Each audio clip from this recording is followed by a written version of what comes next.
far side of the ice now. It's Brent Peterson. Brent Peterson's reputation in the NHL was as a dependable, hard-nosed centerman who loved a good joke.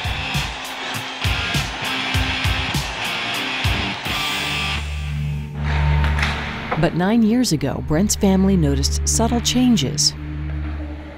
My wife noticed it a year before. She noticed my arm didn't swing when I walked. And she says, there's something wrong with you. The smooth and loose physical grace that defined Brent's career on ice was slowly disappearing.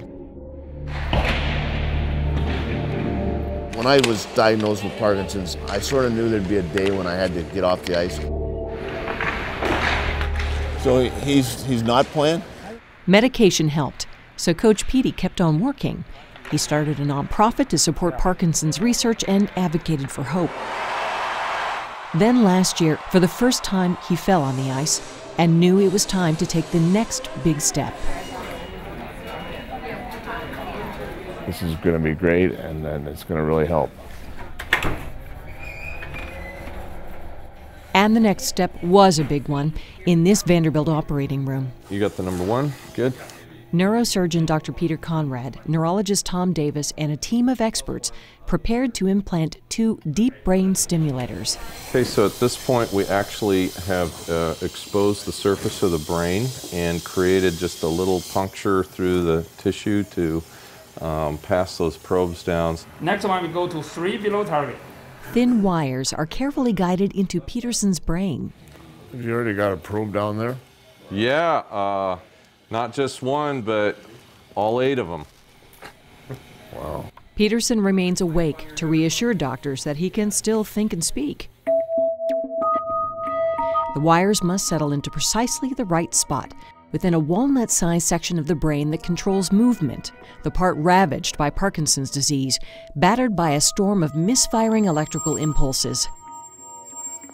The probes, shown here as yellow streaks, put out a tiny countercurrent that calm the misfiring, much like a pacemaker within the brain.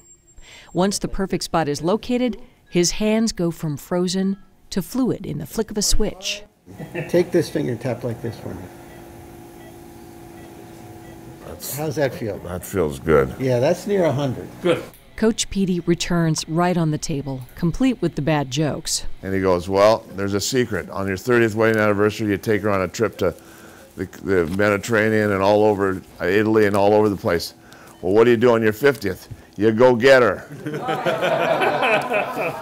And a loose and graceful toss of a ball is a tempting preview of things to come. But first, he must heal.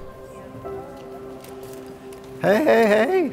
Well, he's all done. Good to see you. Yeah. You good? Yeah, he did good. He kept it clean.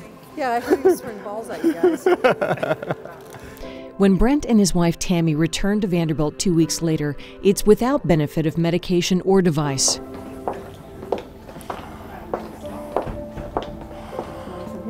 It's a necessary evil as Peterson shuffles in, uncomfortably frozen, wearing the mask-like face of Parkinson's disease, until neurologist Tom Davis gradually warms up the deep brain stimulators for the first time since surgery. I can just feel it, just coming out of the dead zone that I usually am in. Your face is coming alive too. Is it? Mm-hmm. You can see the face, say the expression on my face is just blank. And it's